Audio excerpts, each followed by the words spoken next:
All right, welcome to the Hit Factor. We have one poor, sad little Sasquatch with us. You can see that he is. We're recording this late, and he is shoveling pizza in his mouth as fast as he possibly can. He needs lots of fuel, lots of calories to burn. Poor little man, he had a late flight last night, and he is just dragging bottom. And we don't know if he's going to make it through this podcast, but he's giving his best. So this is just everybody thank Sasquatch for taking one for the team and putting his best effort in so that you guys have some content to listen Yeah. to or watch, whether you're on Jared YouTube or. Jared waits till we're about 5 minutes till we're supposed to record, and then he throws dinner in the oven. Okay, He's like, "Hey guys, I gotta wait for dinner to cook. I just threw it in the oven." I was late doing it because I started preheating the oven and I was taking the RO test because today's the last day of February, so I got to get it done today. Or I had to start it today. I guess I could have till like March 20th to do it, but I forgot to. Or when I was working on it, like whenever the oven beeped that it was ready, I'm like, oh, I'll just do a couple more questions. And then I looked up and it was like 8:45. Like, gotta throw this pizza in.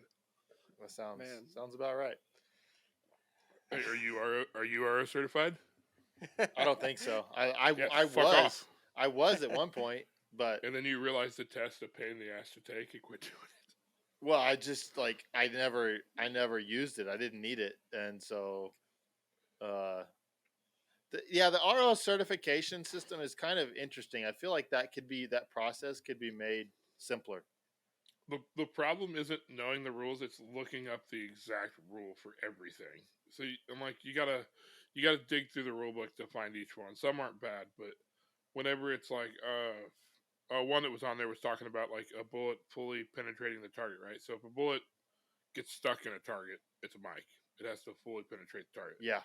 So then you have to keyword search the right word to find that in the scoring section of the rule book. It takes 4 or 5 minutes a question because you got to look everything up.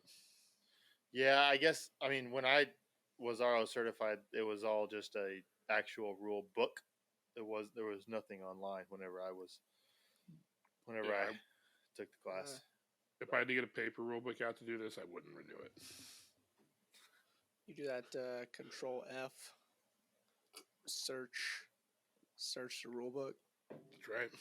How often have you guys seen an RO actually reference a rule book at a match? Well, they pull out their print. Oh wait, we don't print rule books anymore.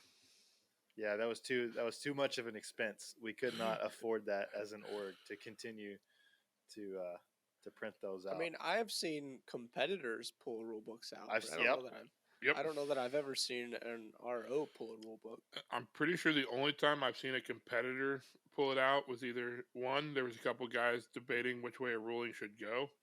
So they were talking about it, looking in the rule book, or it was an arbitration. Yeah, that's looking for the rule to put on the arbitration form. That's where I've seen it is for arbitration. So I mean, yeah, I don't know if the process can be better or not. Honestly, because I haven't done it lately. It's probably been 6 years since I got my cert. It's easy to complain about because I don't want to do it, but I don't think it's a bad thing that you actually have to test yearly to keep it up. Yeah, I think testing is fine. Yeah, the last thing you want is some RO at Nationals is trying to reference a rule that's been out of the book for 20 years. Well, I mean, like, honestly, you have to continue to. You really should probably test every 6 months because they're going to change the rule book every 6 months anyway. So we got to, how you going to know what the current rules are? So you almost got to retest it quite frequently. I'm hoping the next president will have a little more rule stability and that we're not changing rules that frequently. Maybe we can even print rule books again. Yeah, that'd be kind of. I mean, I don't know why you wouldn't print it. I don't know. Like maybe there's a good justification not to print the rule book, but it seems like hey, if people want it printed, we'll print it. Like it can't cost that much. Yeah. Yeah, I don't know. Yeah, so we've got. So I guess are we solidified in who all's running for president now? Do we now know like the? It looked like that it was pretty solid selection on that podcast the other day. We have Hopkins, and we have Yeeman, Like those are the two guys that I know, and then Bruce 6, or is that Bruce 1? I can't remember. Bruce Wells is 6. Oh, Bruce 6. Uh, and then Steve. Is there a Steve guy? Steve Moneypenny, maybe? Is Moneypenny his actual name, I or have no idea. or is that like a isn't okay? Is that a James Bond reference? Isn't there a Moneypenny in James Bond? I don't know. I'm not. I don't like. super I'm old. really. Jeff has me afraid to like reference any sort of movie at this point because I'm gonna get it wrong. I would Alright. almost bet money that that's not in James Bond just because it's you. But Thumbs up. Can you guys hear me? Okay. Oh, sorry, trying to bring up. Is it that was you, Sasquatch? What are Yeah, you it was- doing? It was a Casual Shooters podcast. I was trying to bring up who all was on it so we could reference who all was running because I think that's everybody. They did like a little debate thing the other night. yeah. So who were the other two guys? The ones that were All right, looks like Steve. Okay, there is a Moneypenny, and I think she's like James Bond's secretary in the Bond movies, and her Oh, name is okay. Miss Moneypenny. So Wow. All right. got that Well, right. You're like 1 in 10. hey, that's if you don't take a shot, you'll always miss. yeah. So Eamon, there's also a Mike Shadowlove. I think it's hard to see on my phone screen. Little bitty. Mhm. It sounded well. I was gonna say his name sounded Russian, but that would like I don't want to put that in right now with the current political events. I don't want to say that his name's Russian. Like even though the name kind of sounds Russian. So I should not have referenced that at all. But sorry, Mike. I did not mean to put that onto you. Are you trying So- to say you don't like Russian people, Jeremy? I'm saying right now it's probably not a good political move to be associated with anything Russia. So you weren't you weren't looking for Russian vodka today? Nope. I don't have any in my house. If I did, I would even pour it out. Like Oh my god. Speaking of which, it's a little off topic, but do you guys see that IPSC is Yeah. not sanctioning any matches in Russia this year or level 2 well, or anything? level 3. Is it Yeah. level 3? Level 3. Yep. Yeah. They're level Yeah. 3 and will not be allowed to be hosted in Russia. Which Yeah, in IPSC, that would be nationals, right? No, nationals are level 4, I think. So And so, the world I think the world shoots level 5. yeah. So basically, nothing larger than like a state level match will be in Russia this year. Yeah, I think that's correct. There was some outcry. There were some people. I mean, I saw it on Ben's Instagram, and there were some people complaining about it. Well, the Russian people aren't to blame. It was like, you know what? Like, I get it. Like the Russian, like y'all Russian people aren't, but I bet y'all aren't going across to Ukraine to help defend them. Like maybe you are, maybe you're not. Like we don't really yeah. need to go down this road, but like yeah. I think it's best we just back up. Well, of course you're gonna say that because you're gonna like this. We're way far past politically correct, which is gonna like make you leave here soon, probably. But Hey, there are plenty of Russian people in jail right now for protesting what their country's doing. So that's good. I mean, like that's not good that they're in jail. That's good that they are protesting. it's like, Like, I need to just clarify. throw this. them in jail. Throw them all in jail. No, it's good that they're protesting. Like that's good. I'm glad to hear that. But at some point, like I don't know. I think you do have to kind of sanction the, like, hey, there's consequences to stuff, and that's gonna mean sanctioning. Like that should mean sanctioning for their Olympic stuff. I think that's all appropriate. That's just my take. Some people will be mad at me. That's fine. I think it's probably more of a feel good reaction than anything, just to be like, look, see, we're doing something. But Yeah, I mean a little bit. I mean the IPSC president is Russian, so there's a little bit of like, okay, that's kind of interesting, but Huh. Yeah, it is interesting. so yeah, we don't need to probably go. I mean, Jared's right. Like I'm not afraid to talk about like Russia and Ukraine, but I'm not anywhere near well versed enough into all of what's Yeah. going on to speak. about it in an educated way. So I'm Dude, not an expert either. yeah. It just looks like to me that currently Ukraine is winning. I I hope don't that know. will end up being the case. It's even hard to be educated these days, dude. Because I mean, you don't you don't know what's like true and what's not true, and who's the Yeah, conspirator and who's not the conspirator, and I think who that's. I mean, freaking that's knows, dude? yeah. Like you're not. Is not. Are we gonna actually trust like any sort of news source anymore today? Like I don't know. I You know what? wouldn't. I just hope their president really said, "I don't need a ride. I need bullets." That's a Right? pretty Yeah. epic quote. If they did say that, that would be awesome. Right. That would Yeah. be great. Mm. All right. Good. We Wait, I had got some. some housekeeping real quick. Oh, Well, let's hear it. first thing, I'm drinking Early Times because I finally found a bottle locally. So that is Um, probably the new one. Oh yeah. Yeah, the one that Sazerac they now like because they bought the label, and Okay. so that's probably the new one. Do you like it as well? It's it's hard to tell. I feel like I don't like it as well. Yep, that's Um, but also I don't know because I've been drinking like nicer bourbons since I had it last. So I don't yeah. know. I don't know. I've still got like a quarter of a bottle of the old one because I wanted to keep it to compare it to. I haven't seen the new one yet, but I'm sure it'll show up. Yeah. Yeah, Here it's got soon. like a screw top lid instead of a. No, the Well, other one the had other a one, screw top. Yeah, the other one yeah, had a screw top. it The just has labels look a really similar. it has a aluminum like screw top lid Yeah, instead of the plastic one. yeah. The everything looks really similar. There are some differences in the bottle. Every review that I've seen of it, everybody's kind of disappointed because they're like, yeah, it's still good for a $25 bottle. Like it's still kind of good, but it's not as good as it was. Right. Uh, Huh.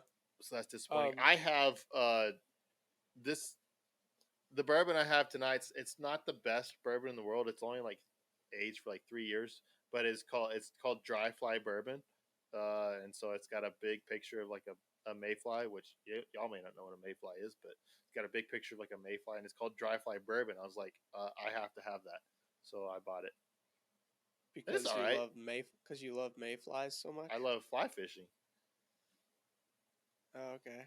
so it's like I see a the connection. dry fly is like a fly fit like you can fly fish with a dry fly or a wet fly or a nymph or something like that. So Gotcha. So it was like a novelty thing. yeah, it's kind of a novelty. They're a new distillery. I think they're out of Washington State, and so like this is like they're 3 years old. It's 3 years old because that's like the oldest bourbon that they have because they're only like 3 years old.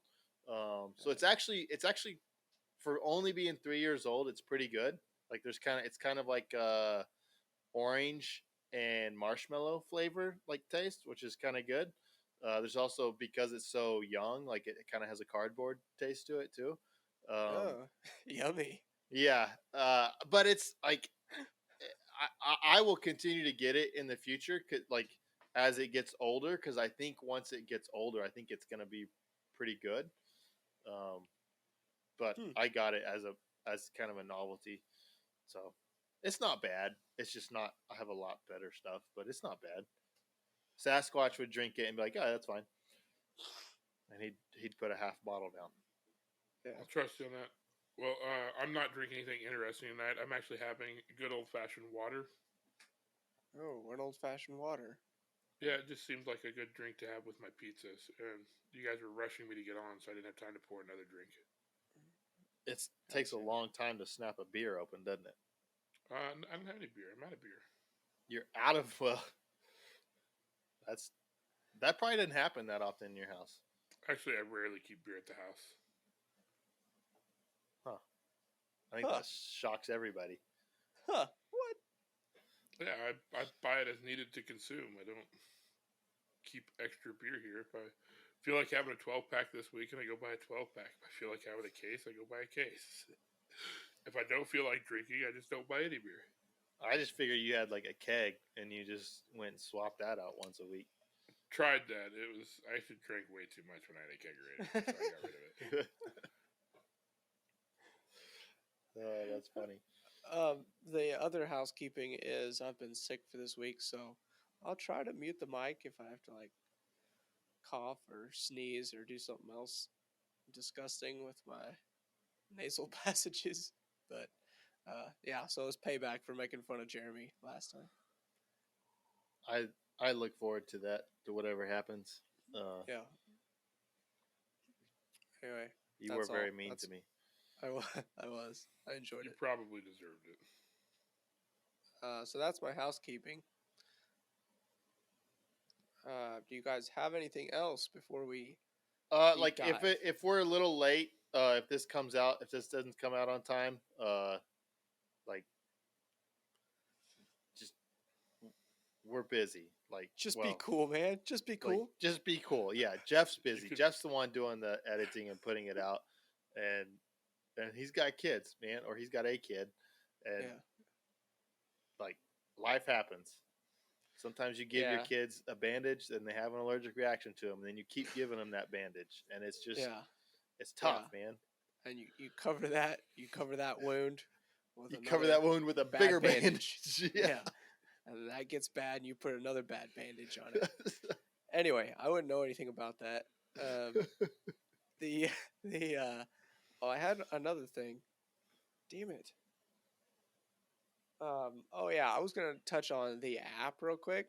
So the app is currently on hold, and I'm very sorry, but it is. We're doing software updates at work, and I'm very involved in that. And then having to take over the editing for the podcast, it's just I don't have time to work on it right now, so it sucks. I wanted to finish it and get it working for training this season, but it's just not happening. I'll just be honest, it's not happening. Understandable. Okay. Anything else before we Let's tackle talk some some stuff? shooting. Okay. Let's talk about shooting. I like that. I like shooting. Okay, so we have this one question that's getting a little stale that I want to go ahead and answer. I don't know if you guys even have an answer for it, but I actually did do a little bit of research and gave some opinions. Someone asked how we felt about these Instagram accounts, and this was like mainly during the whole BOD inquiry. Like everyone was, speculating on what was going on and everything. But also one of the accounts was on like just cheating within the sport. So someone asked, what are your opinions on the Z underscore USPSA account and USPSA underscore insight accounts on Instagram? The Z account was the one that was kind of almost trolling a little bit, right? With the current board and leadership. Yeah. All right. So here's what I have written down. I wrote this down a few weeks ago. So ZUSPSA, I wrote pretty useless. Nothing in here that Ben and others haven't said already publicly or out loud. I think maybe this account was started before everything came unraveled and revealed and everything. So currently, yeah, very uninteresting stuff on there to me. Any opinions on that one? I would say probably pretty accurate on that. I took a minute to remember what it was. I don't even really like nothing that they posted rings a bell now. So that tells me that it was either posted a lot or I didn't notice it. And I remember seeing the account name, so it means it was probably the same stuff that was posted on other accounts, or nothing new, like you said. Yeah, I would almost suspect that count of like being banned. I have no idea if it is, but I doubt that because he was posting the same type of stuff, so I don't really know why he would create a second account to post the same thing. I mean, like just looking at like currently there's been 25 posts on that counts and there's 800 followers, so not exactly largely influential at that point. So I like I think it was kind of a hype account. They were like, something's coming, yeah, something big. Yeah. So yeah. Anyway, it They was. must have been talking about the World War III that's starting. Yeah. Right. Exactly. It was interesting for like 2 seconds. All Yeah, right. and then the Insights account is the one I think they were more, and they're a little bit bigger. They've got like 1,400 followers. They've made like 89 posts. So they've been a lot more active, and their posts are It's certainly the more interesting one. yeah. There's a couple memes in it, but it's much more like, hey, here's a bunch of evidence of cheating. It looks like and stuff like that. Well, it wasn't even just like evidence of cheating. It was just like raw data, and take it with what you will. There was plenty of, like when you scroll through the data, it's very clear that there's plenty of stuff that doesn't look right there. But it does. It's not just like, oh, everything in here is cheating. Like I mean, you look through some of those classifiers. I think a bunch of the people at like the Stage Zero Club or whatever out in North Carolina or whatever, they ended up getting their classifications bumped down because you had a bunch of like B-level dudes shooting the highest hit factors ever shot on a ton of classifiers, all the same match. That's I mean I think that's probably that as far as like the question to us, like that was probably a good service to the sport that like, hey, like this is there's clearly something, like you just look at the evidence and like something ain't right here. So I think there's something good there. Um, Yeah. like I'll say, like I think we can take this topic a little bit further. Like I think one of the I listened to a little bit of that podcast with all of the um, candidates, the presidential Mhm. candidates. So I think one of them said like his main thing was like trying to add like integrity back into the sport, and Yeah. Yeah. and like I Hold may on. be Don't go. oversimplifying. I may be pulling like just have the wool pulled over my eyes. Like I don't necessarily see that as a huge thing. Like I'm not saying that cheating is okay. Like when I say it's not a huge thing, I'm not saying that cheating is okay.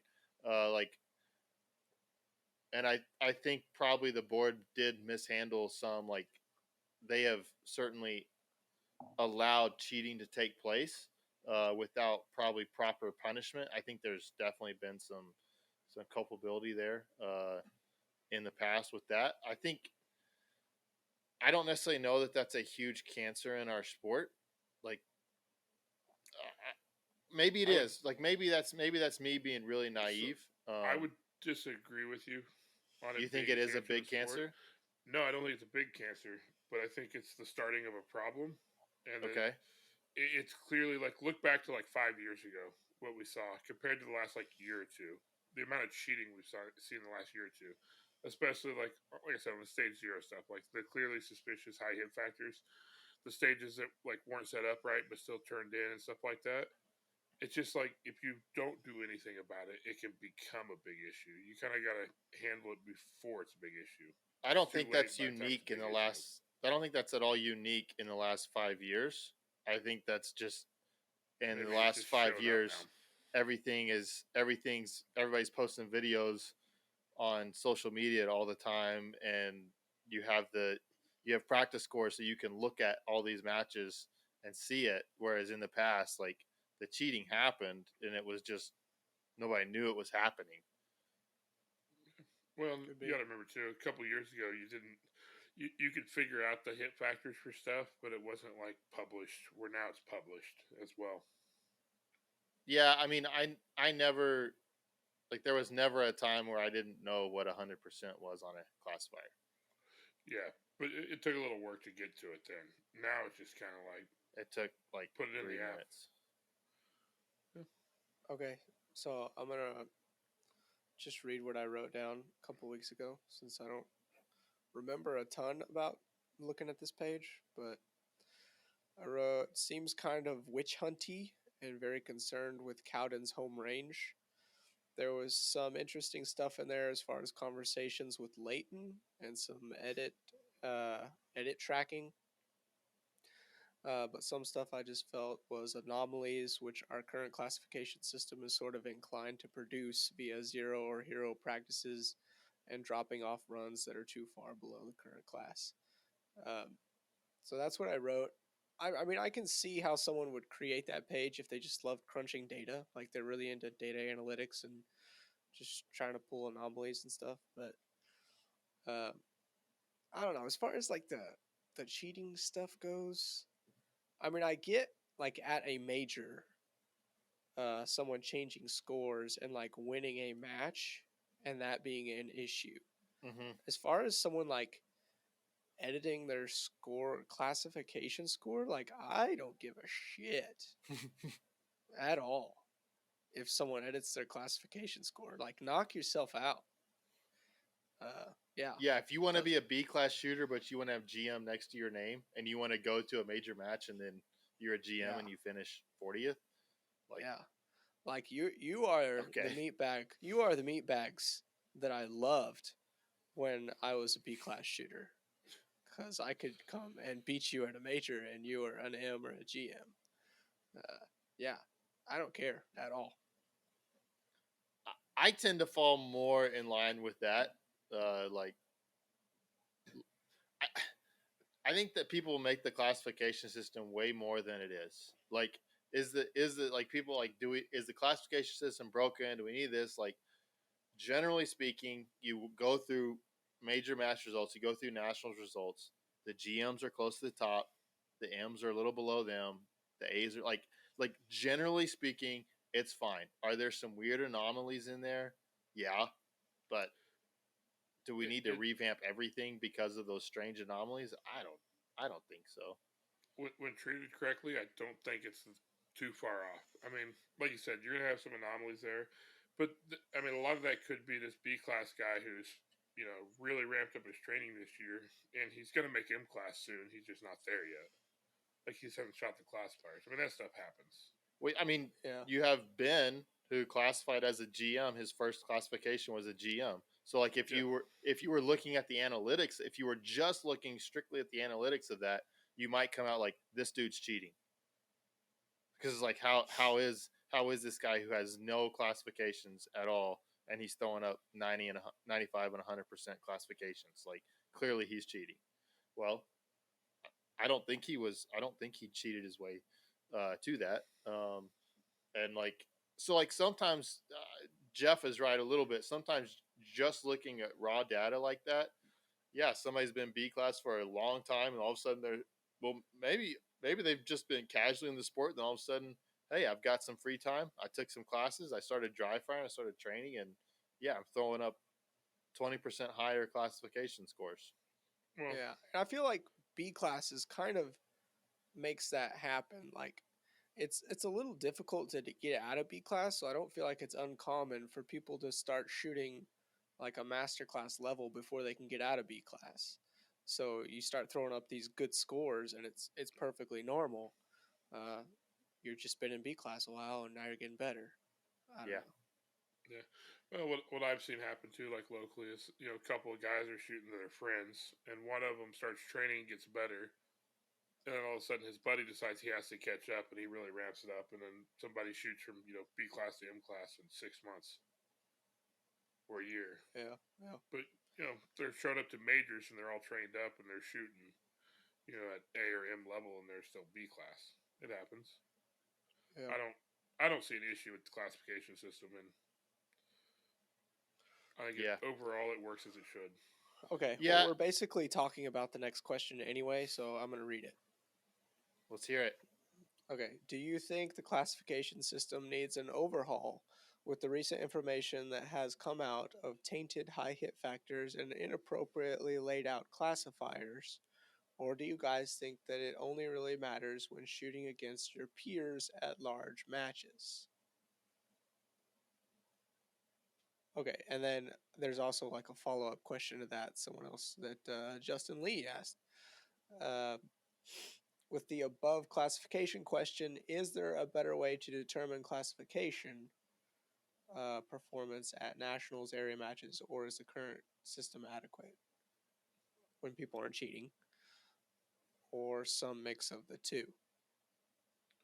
Well,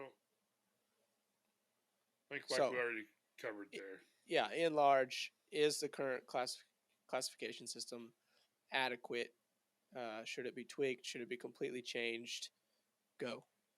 Yeah. Well, so outside of like we already said, the people that are cheating their way to a higher classification, while I think it's dumb, they really only hurt themselves doing that. I guess, yeah, theoretically they take away from someone who earned an M or GM classification, but if you're getting destroyed at major matches by a B class dude when you're GM, that's probably a self-solving issue for you.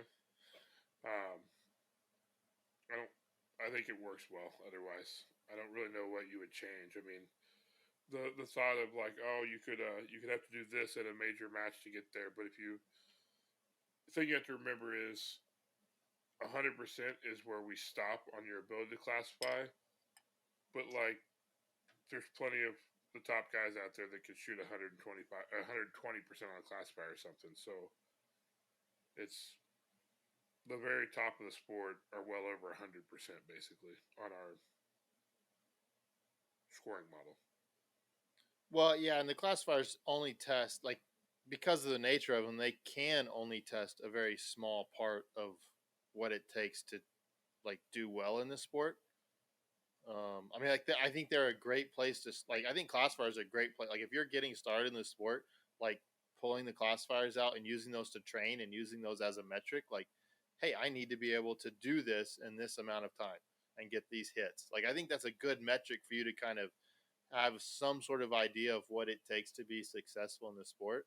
But once you get past that, like once you get to trying to win matches, trying to win nationals, trying to place well at that point, then like there's a lot more that goes in than just doing well on the classifier, basically stand and shoot classifiers. I will say, and I'm going to contradict myself a little bit earlier.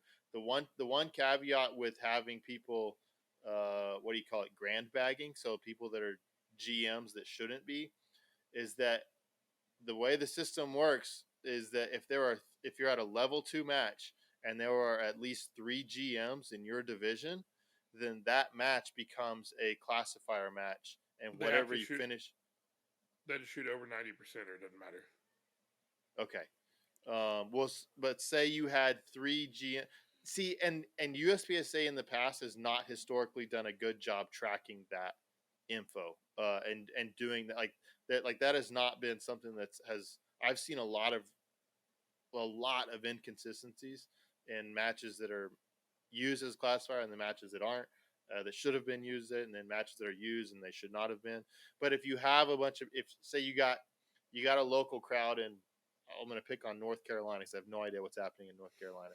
You got a local crowd in North Carolina with a bunch of people that are GMs that they grand bag, they kind of cheated their way to it, and then you have the North Carolina state match, and those 3 people show up, and you don't have any other GMs at like legit GMs show up.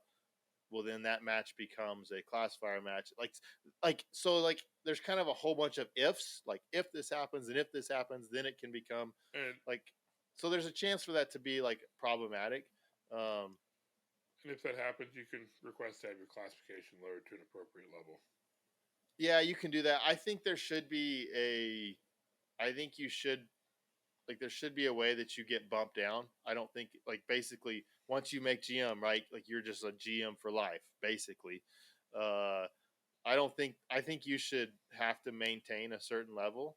Um, and so maybe once you've been a GM, you can't go below A class ever. But I think like if you become GM and like you were a GM in 1995 and you haven't shot over 90% on a classifier or a match in the last 20 years, probably not a GM anymore. Like you probably should be bumped down to a more appropriate class. Um, where I saw the classification system kind of get played, and for what I thought was there was some dishonesty going on, is like you had like the Walter programs and you had some other sponsorship programs, and they were basically giving out. And I mean, this is when Walter could do it, like that's fine what they did, but they were basically like if you won your class, then you got paid money from Walter, right? Like you got a check from them. And so then you had some legitimate people who were like contending for national titles, and they are tanking classifiers on purpose to make sure that they do not get bumped up to GM, so they can keep winning that money for winning masterclass. Like so when you see stuff like that, like Well, I mean, like they're playing the game a little bit, but like I think that's a bit dishonest. I mean, to me, it's more just like you just kind of lose respect for that person more than like. I guess it is what it is. Some people may get real offended about it. I think Jeff's shrugging his shoulders, like whatever. That's I them mean, doing it. well, so one, I mean, on Walter's part, that's just a lack of understanding of how the system True. could be played on their part. I agree. I don't know. And then, the other side, I'm not sure Walter even cared because, they just have the guy that's shooting their gun is winning. Like, what? Yeah, Like, there's nobody at Walther. Like, they don't care who wins nationals, I don't think. They just want whoever's shooting their gun to be winning the category or the class. So, like, what? I mean, somebody's taking home the money. So why do they care who, as long as they're shooting their gun and winning? So I don't know. I could see it, but yeah, I mean, it's shitty in that that money could have been distributed amongst a few people, maybe. so the bigger problem that I saw with that stuff is it's not like I don't care if some guy who's still A class that should be a GM if he beats me because he sandbags, whatever. He's better shooter, shot better. Where that takes away though is that guy that shouldn't be A class anymore or B class or whatever, taking a trophy away from some dude who showed up to his first nationals or whatever, and would have got a trophy and didn't. Like it means something to that person, and it unfairly is taking away from lower down in the sport. And I mean like lower classification. I don't mean that negatively. So it's certainly that's where the issue arises. It's kind of like once you've won a few trophies, you care a lot less. But that first one, or that first major where you got one, or first nationals you got one, or something, that stuff might mean something to you. And those people took away from that by negatively using the classification system. And I don't blame Walther for it. I mean, Walther was using smart marketing there. They got a ton of people shooting their stuff. I Yeah. don't see the issue with it. They penetrated the market really well.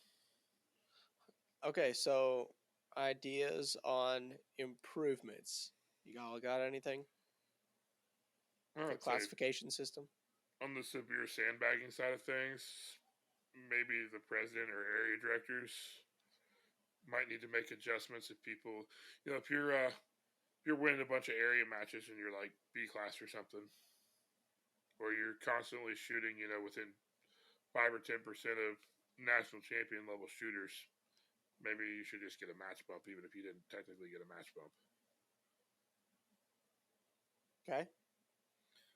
To me, one of the biggest issues is like the actual hit factors for the classifiers. So I think there needs to be some almost, maybe it needs to be in the bylaws. I don't know, but like there needs to be some sort of consistent turnover in classifiers that we have and we have available to us. But they're also like their way of assigning hit factor, like because depending on what hit factor, like what classifier gets set up, like it can be basically an impossible hit factor to get like a GM score on. Like there's some out there that, and I think they got rid of, but some of the ones that they got rid of here recently, like the high hit factors on those were insane. Like there was no like the only way to get a GM score was to just absolute hero or zero, just go for it. But then you had others that were like you could kind of screw up and take a kind of conservative run and still be in like 90 95, like you could still be really close to GM score with a really kind of not great run. So like I think there needs to be some sort of way to make that like the skill set that's required to shoot 95% should be somewhat consistent across the board on these classifiers. And I don't know how they're doing that currently. Like I know that in the past they've done it like they've come out with new classifiers and they roll them out at nationals, and then whatever the high hit factor is at nationals becomes the high hit factor for the classification to start with. Well, invariably people that are shooting a stage at nationals are going to be a bit more conservative than somebody trying to shoot a classifier at a local match that they don't care about. And so like there's always this window, right? You come out with a new classifier, and if you hit that window right early, you can make GM pretty quick because those high hit factors are low. And then in a year, a whole bunch of really high hit factors have been turned in, and so now it's much harder to get those GM scores. So there's got to be some way to send out some classifiers ahead of time. Have clubs send them to Max Michelle, send them to Ben, send them to JJ, send them to Christian Seiler, send them to like Nils Mason, like the known people in the sport. Say, hey, set these up in practice and send us your high hit factor. Like you can take a couple practice runs and then send us your high hit factor, like what you think it should be, and you can kind of take a like. I think people would be on board for that. I don't. I mean, like if they asked me to set up a classifier and hey, figure out what you think a high hit factor should be for this, like I'd probably take the time to do that. I just feel like there's a little bit of inconsistency in what those high hit factors are that I think lends some arbitrariness to the system that I think could be fixed. All right. Well, And my only other thing. I have the answer. To what? You have the answer? Let's hear it. Yeah. Well, do you want to give your other thing? No, because what you're gonna say, what I'm gonna add is different. Is a different thing. So I had a buddy in college who was really into cycling, and cycling has this system. They have the category system. Like they don't have classes; they have categories, right? So they have Cat 5, 4, 3, 2, 1, and then Cat Pro. And the only way to cat up is to place well at matches or to win, and it's based on a point system. So you go to lower level matches or races, and you have to win multiple and collect a certain amount of points to get to the next category up.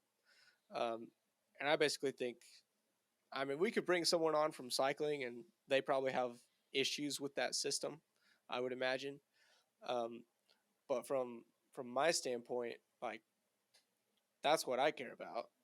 Like just start everybody in C class, and then if you want to move up, you got to go place well at matches. You don't have to win a bunch of matches, but you got to go to a handful of matches, and you got to place well, and you got to get some points, and that's how you get to the next class. Or say you go to nationals and you make top 5. Well, that's way more points than winning at a local match, or an area match would be, a little more points than a state match. So I really like that system. Obviously, I don't know the details of it, or like the number of points you get, or anything like that, or when your points start over. Because I think they do have some sort of like points reset at the end of the year or something like that. So it would be a different system, but I like that idea more because I think it focuses us on competition more instead of, oh, well, I'm just trying to get A class. It's, well, I have to do better at matches. That's how I move. That's how I become more prestigious. That's how I move up. I have to do better at matches. So it just kind of shifts the focus away from what class are you to how have you been doing at matches.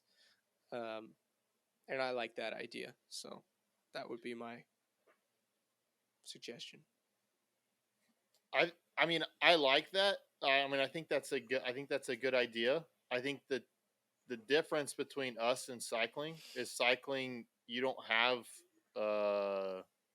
7 or 8 different divisions. I really need to count up how many divisions we have. So if you're doing that, then you're gonna see people like, hey, I want to make GM. Nobody's shooting L10 at this match. I can go get 100% at this match by shooting L10. So then I can get bumped up that way. I mean, like that's just something that I think you could see as being a problem with that. People kind of chasing that stuff. Like our talent gets spread out across divisions to where you're not actually competing. You're not actually always competing against all of the best in the sport. Yeah. or even all the best at a certain match. Yeah. And I think that's one of the things in there. I would have to talk to my buddy again, but I think like once you get to like the top 3 classes, they're like it's the Pro 1-2s. They all kind of race together. Mm-hmm. I think it becomes much more difficult to class up. So it's like maybe you can move up a few classes by winning a bunch of sectionals and whatnot, but to really move into the ranks of the Pro 1-2s, like you have to go to some area matches and win, and you got to go to nationals and finish well, kind of deal. So I mean, there would be some details that would need some analyzing. Yeah, But I mean, you could definitely like the challenge that I presented. You could there are workarounds for that. My other suggestion actually plays along really well for that, and then I wish that there would be. I've talked about it before on the podcast. So I wish there would be like a super GM category that basically you can only earn it at nationals. You can only earn it by placing a certain percentage at nationals, and then once you've placed that percentage of nationals, then you have that classification for 5 years, 3 years. I don't a set time limit to where you would lose it, but if you've done that well at nationals, then you get to maintain that for a certain amount of time. I would like to see that because the distance between I think the distance between B class and GM is shorter than the distance between classifying as a GM and winning nationals. Like so there's a larger gap from GM to winning nationals than almost all the rest of the classification system put together. Well, it kind of comes back to what I was saying though earlier. It's like the top tier GMs, on our 100% scale, they're at 120%. And as you get better, it gets harder and harder to cover that distance. Yeah. Yeah, I'd agree. yeah, and I mean, and I think that is because the stuff that makes a GM that's winning nationals able to win nationals are not skills that we can test in classifiers. It's stuff like hitting a fast swinger on one pass, and just it's crazy stuff that you're like, how do they freaking do that? That we can't really test with our classifiers. Yeah, in my opinion. So I found that they're generally shooting more points faster than me. yeah, generally speaking, yes. Yeah, I agree with that. I think that's all I had on that, but that's a good topic. I like that one. Yeah, And you I can was get happy lots of to you get a deliver lot. the answer. You ask about classifiers, and you can get a whole lot of opinions from a whole lot of different people on how to handle that, right? Like, and you're almost never going to get people in a complete agreement. Well, I think where people are make a big difference too. Like, probably 5 years ago, I probably had a completely different opinion. Now, I really don't care. Like, yeah, and man, I really think like the current classification system is geared toward the hobbyist.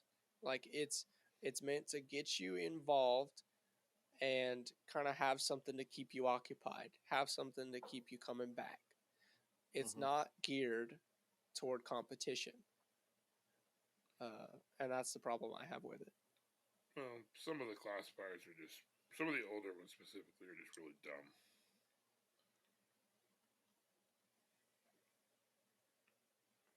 Yeah, I think in general it works. I mean, the majority of our sport are hobbyists, so I would certainly say keeping the class. I would not be in favor of banning the classifier system. I think we do need to keep it. I think it serves its function. Maybe we could just split the sport into USPSA light and USPSA heavy, and two different classification systems, one for the hobbyist and one for the one that wants to compete. That'll go really well with our 8 divisions, so we can spread everyone out even more. So then we would have 16 divisions. Ooh. I mean, you could somewhat like that. You have to sign up as an amateur or a pro. and you don't necessarily have to prove that you're getting paid for it, but you have to like golf, like you've got amateur golfers and you have pro golfers, and then you have PGA Tour card carrying golfers. But like you could be like, okay, I'm going to be pro track, like I'm going to compete against the best, or like no, I'm just here as a hobbyist. I'm an amateur, so I'm not going to win anything. I'm not here to win anything. I'm just here to enjoy the sport. And then if you want to win stuff in the sport, you sign up and be a pro, and you compete against the best, and you see if you can win. I think that'd be cool. There'd be tons of people probably yelling at me right now. It's a cool idea. There's just not enough people in the sport to do that. Yeah, I think that hurts the hobbyist side of it too, though. If you start separating people out, I mean, one of the interesting things in the sport is you can be Joe Nobody, who's been shooting for a year and gets to nationals, and you're shooting in the same division as the very best people in our sport. Like, that's one of the more interesting sides of it. So if you took that away, well, they'd still be competing. They would still see their scores against the best in the world. It's not like they wouldn't see their scores against them. then what would be the point of separating them? Well, like one is like Jeff said. One is you're going into the classification system, and one's going in to win money. You got the pro side. Plus you'd be in the hobbyist side, so they could shoot against you, right? Absolutely. Me or Sasquatch? Who was you that you were referencing there? I'm glad that you both took offense. That's all that matters. Oh, I didn't take offense.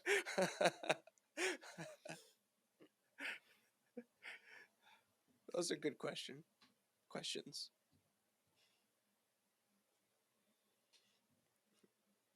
All right. I think that's all we're going to tackle tonight. Oh, we had one more. I thought there was one more good one that we had to talk about. I mean, there's more on here, but it's been 50 minutes. Sasquatch is tired. His flight, his pizza. He's been drinking water. Shit. Oh, we can ask this one. I don't know who. Do you know who Potato for Hire is? No, I don't. So like, I will say like with the Discord thing, when people have like these like their fake names, which I don't like, that's fine, but I like it. Please, yeah, it's funny. Like it's good. Like that's awesome. But if you tell me like your name at a match and I'm like, I have no idea who you are, please don't be offended. But we have one guy. Come up and tell me your Discord handle. Yeah, it'd probably be better, more helpful than your actual real and name. I'll be like, oh crap, I've known you for 10 years. Oh wait, I think we've already answered. Did we already answer? Is this why you have a check mark? If you have a check mark, does that mean we've already answered it? Maybe. Usually the pinned ones are the ones we haven't answered. Like, what's the point of shooting when you no longer believe you can win? Did we answer that already? Yeah, we answered that one. Oh, okay. Never mind. I don't have any other questions then. Okay. That's my fault. Sorry. That's just bad. That's my bad. Do y'all want to maybe put this one on YouTube? Are we gonna? Is this our first episode on YouTube? What? We're gonna go on YouTube? Holy cow! That's crazy. Okay. All right. All right. Anything else, fellas? I'm good. I got all I said. All I need to say. No housekeeping. Ozarks match is coming up quick. That's why I'm retesting for my RO certification, so there's an actual RO on our stage. Yeah, there is that. We'll be there working the match, as we've said before. We're gonna have some hats. Hats are ordered. Come when your crew, your squad. That's the word. That's Jeez. the word. It's been a while. Yeah, when your squad gets to our stage, you can. You don't have to participate if it's too much pressure. You'll try to predict the amount of time that you're going to shoot the stage in. Whoever is closest at the end of the squad shooting the stage will receive the prize hat, the limited edition, limited run, sequential serial numbers, Hit Factor novelty hat. I feel like it's gonna be a very sought after hat. Like it's gonna be, Yeah. like if you show up to a match with a Hit Factor hat on, like Yeah. that's probably gonna be one of the most exclusive hats at any match in the country. Only 24 hats ever made. And we're probably getting 2 each, I would guess. So that leaves like only 18 in the wild. I don't know if we'll have enough for everybody, so oh well. There's only going to be 10 squads. I think there's only 10 squads at the match, Okay. or 12 Alright. squads, maybe 12 squads. Well, are we? Yeah. On the to clarify, we are only talking the actual like match day, not staff day. Staff, sorry, you just left out. Yeah, Yeah. we might I do mean, we might do a drawing for the staff or something. It's a good Uh, idea. Do a drawing for a couple extra hats. I like it. Yeah, Yeah. Sasquatch will pay for it. It's fine. And these are Richardson. was- These are Richardson 112s, people. Richardson 112s. Yeah, these are nice hats. I was slightly concerned when you told me how many hats you ordered, and you were lying, and you're like, "It's this much." I'm like, $60 a hat seems a little high, but okay. Oh, you should have seen how much how much money he would have sent you for his Right. third of the portion of his hats Right. before he's like, I no, I think don't my want ex- any. I think my exact wording was like, "Well, okay, I'll pay for my part, but I don't want any more after this." That's funny. I mean, it was like, I don't know, would you say like 12 hats or something, like $60 a piece, or Yeah, that's six what hats he for said. $60 a piece or That's what he something? said first. Okay. Oh wait, one more thing. Sorry, I keep coming up with this stuff. I signed up for an additional level 2 today. Ooh, what'd you sign up for? I am traveling to Great Plains. Ooh, By yourself? I'm not even shooting Great Plains. No, not by myself. Did you mean Cornhusker? No, Great Plains. I believe Great Plains. The So, one that's like South Dakota? John Luke Rubin of Rubin's Reloading messaged me and offered me a slot at the match. I guess he's a sponsor of the match. I'm not 100% Nice. sure, but offered me a slot, offered me a ride. My mooching game is on point this year. I'm trying to spend as little as possible. So If he listens to this, make sure he picks the hotel, not you. yeah, so I'm traveling in May 21st ish to Great Plains to shoot that match with John. Oh, Luke so that's like Rubin. the week after Single Stack Nationals then. Yeah. Yep. Yeah, I'm out. So I think, Yeah. is that the same weekend as Dragons Cup, or is it the weekend before? Dragons Cup is the same weekend as Nationals. Okay, Nice. I'm shooting Dragons Cup, so that's why I'm not shooting the other one. there you go. But yeah, so thank you to John Luke Rubin of Rubin's Reloading. He's a local guy here, shoots in Tulsa. We're going to be traveling to our first match together. And Got to live, see if most that likely. guy will sell you some primers, or sell Right, the yeah, Hit but- Factor, the whole Yeah. Hit Factor squad some primers. Yeah, maybe I can talk him out of some primers. We'll see. I got a long car ride. Got some time to work on him. Yeah, you need to step up your car ride game. Yeah, so that's it. I'm officially signed up for another match. That's so good. I've got 4 that I'm planning on so far. Might add one more this year. I That's think a I've got, lot for you. I think I've got 12, but 3 of them are in the same weekend. Yeah. You're gonna shoot no less than 15, Jared.